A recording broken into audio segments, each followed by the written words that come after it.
We're in the book of John, and it's like a Netflix series, this one, isn't it, everyone? We're in John chapter 12, episode 12, and the plot thickens. Today we're talking about the 4 foundations that everyone needs and how to build a solid faith in our lives. So let me just give you an overview of the chapter and what's about to happen. I'm going to start with an introduction and the first point, and then Pastor Ray's going to cover the other points, and I'm going to do a quick conclusion. I'm like the bread, and he's like the peanut butter or something like that. You know, this is the sandwich that we're building today, okay? But in the story, in John chapter 12, there's like 3 main parts to it. So I want you to open up your sermon outline, and you're going to see 3 readings here and 3 titles. And it is the dinner, the parade, and the Greeks. And that's the way the chapter is split up. The dinner is all about Mary, Martha, and how many people can remember Lazarus from last week? He is the king of the comeback. I mean, he is incredible what he did, okay? And then the parade, that's all about Palm Sunday, okay? Everyone's celebrating Jesus coming into the city, the triumphal entrance. And then to the feast, we got all of these Greeks that turned up. They were there on vacation. They were having a look around Jerusalem, and they wanted the full package. They'd been to Disneyland, Universal Studios, and now they wanted to see Jesus as well. That's what's happening with these guys. But all of them, they're all starting to sort of have an idea that maybe Jesus is Lord. So I'm going to read the first part, the first story, and it is the dinner. Look at this here. Verse 1, it says, 6 days before the Passover, Jesus came to Bethany. Just pause there. Bethany for Jesus was like his favorite Airbnb, all right? He always went there. You know, John, did you book that one with Mary and Martha? He loved it, okay? And this is where Lazarus lived, whom Jesus had raised from the dead. Here a dinner was given in Jesus' honor because of what happened last week, the raising of Lazarus. Martha served while Lazarus was among those reclining at the table with him. Then Mary took about a pint of pure nard, an expensive perfume. She poured it on Jesus' feet and wiped his feet with her hair. And the house was filled with the fragrance of the perfume. But one of his disciples, Judas Iscariot, who was later to betray him, objected. Why wasn't this perfume sold and the money given to the poor? It was worth a year's wages. He did not say this because he cared about the poor, but because he was a thief. He was acting like Robin Hood, but guys, he was far from it. As keeper of the money bag, he used to help himself to what was put into it. Leave her alone, Jesus replied. It was intended that she should save this perfume for the day of my burial. You will always have the poor among you, but you will not always have me. We're talking about foundations today. We need solid foundations in our lives. And look at this here. Number 1, get ready to write it in. How faith is born in our lives. How do we see faith being birthed in our lives? We'll write this in. Number 1, it's the shock of recognition. With these 3 stories and 3 sets of people, there's like this growing recognition that Jesus is something more than just a carpenter or a teacher or a miracle worker. They're starting to stumble upon the idea that maybe he is actually the Son of God. Mary, Lazarus, and Martha, they certainly were on to this. Even the disciples were like, maybe he could be the Messiah. The crowd that welcomed him into the city, and even the Greeks are going, we want to check him out. What about you today? Where are you with your faith? And what we pray here at Bayside is that you would have like the shock of recognition, that you would go from just merely coming along to a church or listening to a sermon or having a little bit of interest in Christianity, that you would come really to the core of it, accepting the claim of Jesus himself that he is the actual Son of God, God himself. I'm going to show you a picture here of old men in suits, okay? Here's old men in suits. Can anyone recognize who these guys are? Either of them? Anyone have an idea? Yes, yeah. Well, you'll maybe recognize them by their books or their movies. Here they are, okay? Lord of the Rings and the Chronicles of Narnia, okay? So go back to the pictures. On the left, you have Tolkien, and over here you have C.S. Lewis. And they used to be part of the same book club. How many people would like to have gone to that book club? They met at a little pub in Oxford. Now, I got to say this, C.S. Lewis over on the right, he was not from England. He's from Northern Ireland, everyone. County Down, where I was born. I just got to say that, okay? He's an Ulsterman. Okay, that's where he get the brains from. And so C.S. Lewis, he was an agnostic, hadn't ruled out God altogether, but certainly did not believe at that moment in time confidently that there was a God. But Tolkien, okay, Lord of the Rings, okay, he definitely believed. He absolutely believed that there was a God. So they would get together and they would have a little discussion about how the Hobbit was developing. Yeah, that's pretty good. And then they would discuss how big the wardrobe's going to be, and the Lion, the Witch, and the wardrobe. I mean, that's a pretty cool conversation. But invariably, Tolkien would turn the conversation to faith. And they would really talk about faith. And C.S. Lewis just struggled and struggled and struggled and struggled. Well, the result was that after a while, that C.S. Lewis moved from being agnostic to being a believer that there is a God, but he couldn't bring himself to put in his full trust in the fact that God would get a bod, that God would come to earth in the form of his son, Jesus Christ. He couldn't believe that Jesus was the actual Son of God.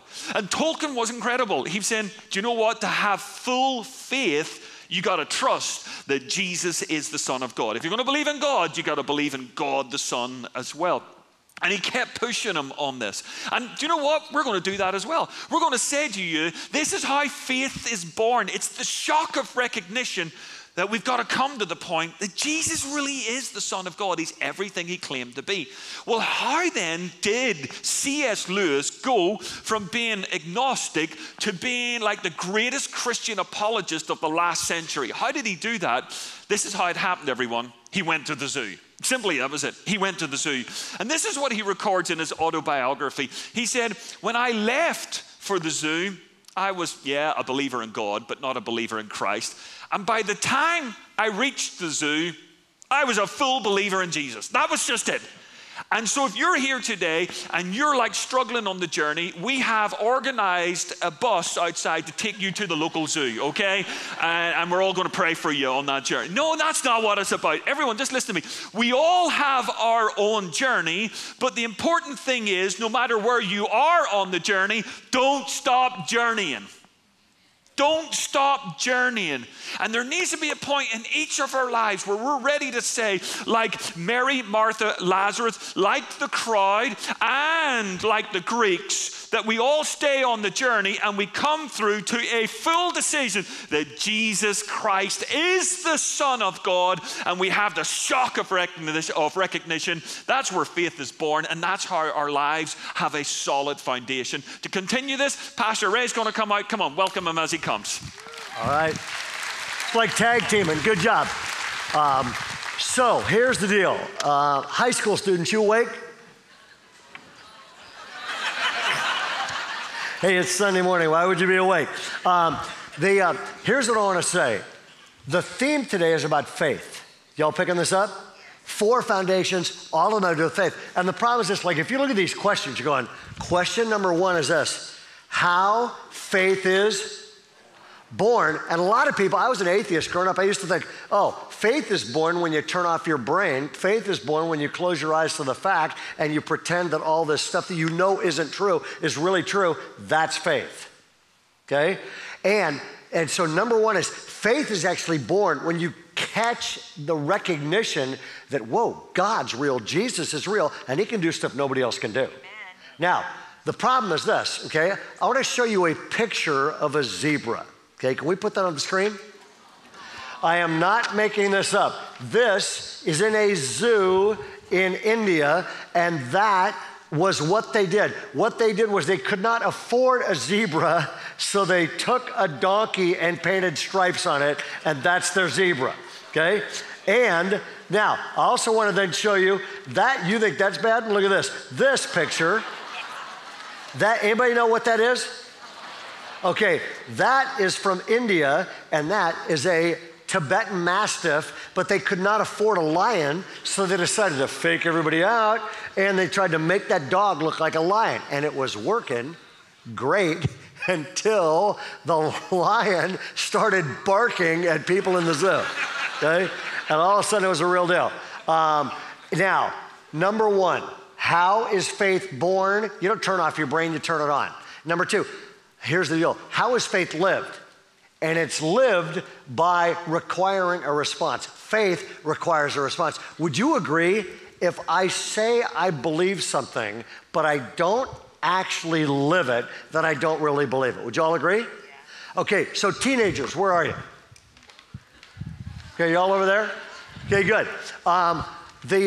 When I was a youth pastor, I ended up getting in trouble occasionally. Wild guess. And I remember one time I was speaking to teenagers, and I decided to basically go, some of these teenagers saying, I'm a Christian, I go to church, but they weren't living this thing at all. So I wanted to make the point, if you say you believe something, you take action, okay? And so what I did was I got a quarter stick of dynamite. It's called an M80, and I hollowed it out. I took all the gunpowder out, and then I refilled it with wax, and then I put the fuse back in, and I'm speaking to this sea of teenagers, and I took and while I'm speaking, I'm making this whole, hey, you know what? If you say you believe something, you don't believe. So I lit the fuse on this quarter stick of dynamite. And it starts, and these kids are like, oh my God, they're sitting there, what? And this packed room, and these kids look at me, they're like, he's gonna blow himself up. And you know how like when you get to the fuse, right at the end, it fires up a little bit before it explodes, you know what I'm talking about? And so this thing's burning, and I'm just ignoring the whole thing, talking, they're like, he's gonna blow his arm off. And all of a sudden it flares up, and I look at it and I go, oh my gosh. And I take this quarter stick of dynamite and I threw it into this side. These teenagers all, what do you think they did? They screamed, and then this entire side of the room jumped on this side of the room, okay? By the way, this explains why I'm no longer a youth pastor at that church. And the whole point was, if you say you believe something, you always take action. And this is awesome, okay? Watch this. Every church, every youth group, every high school group, every youth group, every church has 4 kinds of people in it. And here they are. Ready? Number one, in this setting, when they're having the dinner with Lazarus, number one is Lazarus. And what's he doing? Sitting. Lazarus is sitting. Now, why is he sitting? He's just sitting, getting to know Jesus better. Raise your hand if you're sitting here this morning. Good. Welcome. You're Lazarus, okay? Now, second is Martha.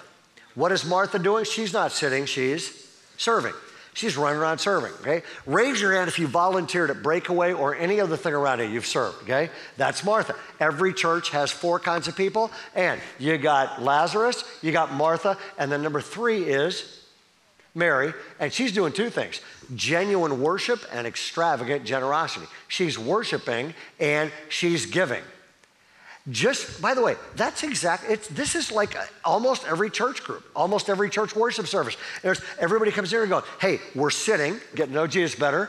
A lot of us are serving. Everybody's worshiping. Almost everybody's giving. And it's kind of a typical group of people, which is great, okay? Every church has those 3 groups of people.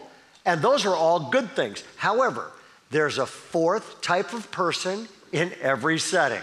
And it's Judas. He's not sitting, serving, worshiping, and giving. He is criticizing. And he's criticizing and critiquing. And what I want to say is this. If you look at this whole thing, would you agree this is every church in America? Okay, because you got Lazarus, Martha, and Mary, and they're sitting, serving, worshiping, giving, which is healthy Christianity. And then you have people, watch this, raise your hand if you've ever heard Bayside get criticized.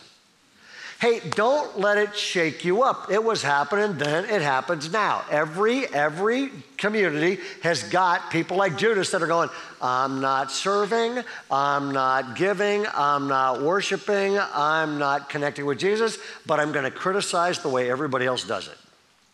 Okay? And it wrecks atmosphere.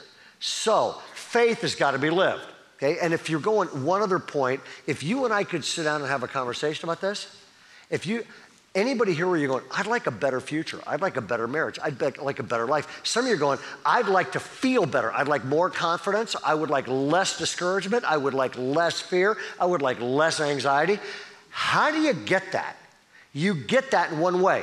you strengthen your faith, because when you strengthen your faith, that strengthens your life. When you strengthen your faith, that strengthens your marriage. When you strengthen your faith, I talk to teenagers occasionally, I go like, oh, it's like it's just so much peer pressure, okay? You want to strengthen your level of courage. When you strengthen your faith, it strengthens everything, which is some of you are looking at me going, well, that's great. And how do you strengthen your faith? Glad you asked. You ready? Here it is.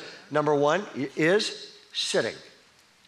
Just get to know Jesus better, which is what you're doing right now, okay? Next one is serving. That strengthens faith. Next one is worship and give. Those strength. Or if you're going, I would actually like to be more toxic and more miserable, then just be like Jesus and criticize everybody. You'll be fine, okay?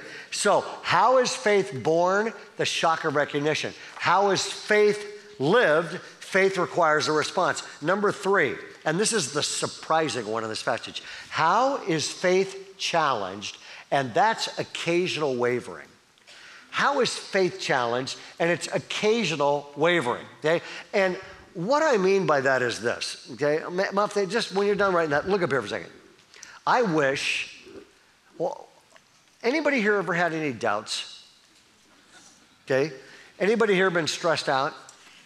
I wish I could get up here and say, I have found the secret to a non-wavering faith. I wake up every morning, good morning, Lord, and then I read my Bible for 5 hours, and I pray, and I trust God all the time. Nothing ever, it's been 6 years since I was stressed out or discouraged about everything. And today I'm going to tell you how to have an unwavering, solid faith, okay? That'd be a complete life. For example, this gets personal. This Wednesday, I am having major knee surgery. Okay, like major. It's in the Bay Area. It's like a major deal. And so I've been down there meeting with the doctors, all this kind of stuff. I wish I could say, I'm not worried about it. I'm actually looking forward to having doctors tear my knee apart because I know Jesus is working. I wish I could say that, okay? And then it got worse last week. I go down, I meet with this whole team of people that's going to do this, and they're like, well, kind of here's how we do it. We would like you awake for the surgery. So we're going to give you a local so you won't feel anything, but we'll keep you awake. The doctor can talk to you during the surgery, and they have a screen, and you can watch it.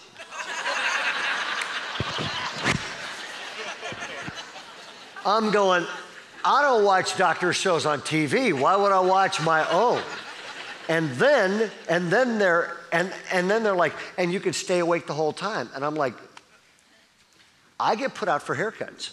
Okay, so, I mean, raise your hand if you're going, I don't want to be awake either, okay? And I wish I could say, I have this perfect unwavering faith, and I'm actually looking forward to sharing Christ with the doctor while he operates, while I'm watching it, okay? This is not true, okay? However, in John 12, their faith wavers. Check this out. In verses 12 to 18, their faith is strong. They're like, people are meeting them. They're shouting, Hosanna. The whole world's coming to them. And get this, 20 verses later, 5 days later, they're all running around going, I don't really know the guy, and I don't want to be public about it. You know, they go from strong faith to wavering faith in like 20 verses in 5 days, okay? Raise your hand if you know exactly what that feels like because it's happened to you. And what's interesting, if you're taking notes, write this down. Faith wavers. But I got good news, the facts don't. Faith wavers, but the facts don't. That's why Jesus, at the triumphal entry, which is part 2 of this, Jesus says these words. He goes, if the people stop crying out, then the rocks will cry out. What he's saying, get this is kind of deep stuff, so just look at it. He is saying, if the people cry out, he's saying, that's subjective to God's real, I feel it. The people cry out, and he goes, but if they stop, the rocks will cry out. That's objective. He is saying when people stop saying Jesus is Lord, he's still Lord. Amen. Another way to put it is this. Y'all ready? Okay, Jesus is saying, I am Lord whether you like it or not. I am Lord whether the government likes it or not. I am Lord whether Hollywood likes it or not. I am Lord whether the politician likes it or not. And when you're going through tough times, he's still Lord. And when your kids have walked away from God, he's still Lord. And when you don't feel like it and you feel like God's a million miles away, Jesus saying, I got good news for you. The facts never waver when your faith does. I'm still Lord. I am Lord. He's saying to me, I am Lord when your surgeon wants to keep you awake to watch your own surgery. I'm still Lord. Okay? Does this make sense? And if you get this, it will give you a much more solid faith, which will strengthen your life and strengthen everything about you, and you don't have to be afraid anymore. Okay? And does this make sense? This is massive, okay? Occasional wavering. Matter of fact, I gave you something that most of you have never had. Would you reach in and everybody get this out? This is called the 4 spiritual laws. Go ahead and grab this out. How many of you had this in the past? You've had one of these in the past. Raise your hand. About a third of you. How many of you are going, I have never seen this thing? Okay? Most of you in here. This, if you were a Christian in the 70s and 80s, before some of you were born, this, matter of fact, if you have not had one of these, raise your hand. Okay, you're younger and cooler than everybody without their hands raised, okay? Because if you had one of these, you're old. And now, hold on to this for a second and just look up here. I'm in Southern California for meetings a while back, and while I'm there, I have a conversation with this person that's really hurting. I went to visit them. They've been a Christian for 8 years. Their life just went off a cliff fast.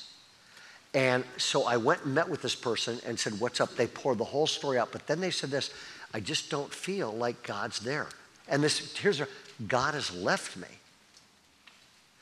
He doesn't care about me anymore. God's left. And this person starts tearing up going, I used to be so close to God. God and I were close. I used to believe all this kind of stuff. And God has just left me. Now, first of all, this person's a Christian. Has God left them? No. And I looked at this person and said, has anybody ever told you like the fact, faith, feeling train? And they were like, no. Which is a sad thing, because if you were a Christian in the like 70s and 80s, they taught you this like 2 minutes after you became a Christian. They'd be like, okay, if you're going to become a Christian, here's the 4 spiritual laws. 1, 2, 3, 4. Here's the prayer. And then go to page 12 in this little thing. Okay? And they went, whoa, whoa, whoa. Now that you're a Christian, hey, before you get away, okay, you got to learn this, okay? There's 3 things. See that train here? The engine is what? Fact. The fact of Christ, reality, all this kind of stuff. The engine is? So I'll make sure you got this. The engine is? Fact, okay? Then the car you're riding in, that's faith, okay? And the whole thing is this. When you take your faith and put it in the facts, all of a sudden you and God link up and man, the train starts moving and you're going somewhere with God. However, there's a third car and it's the caboose, and that is feelings, okay? Can a train run without the caboose? Yeah. Sometimes feeling, and I said to this person, sometimes feelings are going to be there and sometimes they're not. And your root problem isn't that God's left you. Your real problem is you have taken your faith and put it in your feelings instead of the facts. And if you will start putting your faith again in the facts of God's love and the facts of God's word and the promises of God, and you start putting your faith, and I watched, it was like whew, complete transformation right in front of my eyes. This person stopped crying and started getting excited and the entire, it was like complete change that has been lasting ever since, because when you get this wrong, you are a slave to your feelings instead of taking your faith and putting them in the facts of God's love. Does that make sense? This is massive for your spiritual life and health. By the way, this now you own a 4 spiritual laws booklet, which is like a great way to share your faith. This is retro day at Bayside. So here we go, okay? So you now own one of these, right? By the end of this week, don't have it anymore. Share your faith with somebody and give it away. Everybody got that? Okay, good. Now, how faith is born, the shock of recognition. How faith is lived, it requires how faith is challenged, occasional wavering. And number 4 is this. How faith changes everything, and here it is, dying to self. Aren't you glad you came to church this morning? Hey, welcome to Bayside. Die to yourself. Welcome to Bayside. You know what's God want you to do? Die. Jesus put it this way. He said, unless a wheat falls to the ground and dies, it remains only a single seed. But if it dies, it produces many seeds. Now, here's the problem. Raise your hand if you've ever heard this, the Bible's teaching about dying. Raise your hand if you've ever heard anything like that. Okay, almost everybody here. Problem is, nobody knows what it means. Does it mean like, okay, die to yourself, you can never have an opinion? Die to yourself, you can never watch the TV channel you want. Die to yourself, sleep in a coffin. Die to yourself, got to root for the Raiders. And there's what in the world does that mean? And what it means is demonstrated by Jesus. Jesus had power and Jesus had compassion. And Jesus' power, here's what dying to yourself means. It doesn't mean you become a wimp with no will and no opinions. What it means is this, look up here. It means you take whatever power God has given you, your life, your positions, your money, your popularity, your position, whatever it is, you take your power and instead of using it for yourself, you use it to unleash compassion. That's dying to yourself. It's taking the power you have and using it to unleash compassion. I'll give you an example of this because Jesus said, hey, if something's willing to die, then great things can get born. For example, there was a church in San Diego, California, about 23 years ago, and a friend of mine went to pastor this church, and they sent him in saying, I don't think this church can come back alive. They used to have hundreds of people. Now they're down to like 25, and it probably just needs to die, but go there and see what should happen. And after about 6 months, this guy went, you know what, we really need to close this church. And the people were heartbroken. This was their church. It was their family. It was all this kind of stuff. And they were heartbroken. And then they read this verse, but if it dies, it produces many seeds. And so heroically, these people decided this incredible building we have and all this kind of stuff, they literally had a service and covenanted and closed their church. They then sold the church campus for $6 million. All $6 million of those dollars went to plant new churches all on the West Coast. And 8 months later, that funded and started Bayside Church. Our church was started.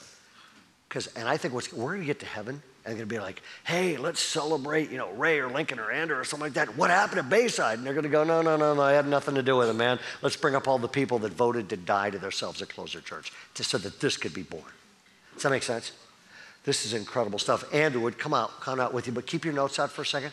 I want to give you one other example. You have a motion brochure that we gave you. You know what we did? We basically said Jesus took his power and did what? Unleashed? Okay, we'll try it again. Jesus took his power and unleashed. So we basically said, some of you, God's blessed financially, and we're going to ask you to take your financial power, and instead of going, I'm going to buy 18 more things, take that and use it to unleash compassion. Project number one, and this is stuff only God can pull off. Project number one is AIM. That, if you're new here, that's a ministry in Cambodia that started out of Bayside Adventure. And the people there are heroic. They rescue girls. To date, they have rescued over 450 girls, all of whom were sold into sex trafficking. Some of those girls, 4 years old. Some of those girls sold out to pedophile idiots 7 times a night. And what happened is we then started a SWAT team, and at this point, over 450 girls have been rescued, most of them led to Christ, and the problem is this, they're like safe now, they spiritually are healthier now, and they're living with people that care about them now, but they have no education, so they have no way of actually having a future. So they basically went, we want to build a school, would you guys help us? So project number one on here, project one was AIM, let's build an elementary school for these girls over there. So we made a $100,000 commitment to that. And when you gave for this, the first $100,000 that's going there. What happened is some of you gave so generously, instead of $100,000, we have given them over $500,000. Now, hold your applause, because it gets better. Last year, I go down to Saddleback where Rick Warren pastors, and he's out for the weekend, so they call and go, can you preach? So I go to Saddleback and I preach and I tell the story of what we're doing with these girls.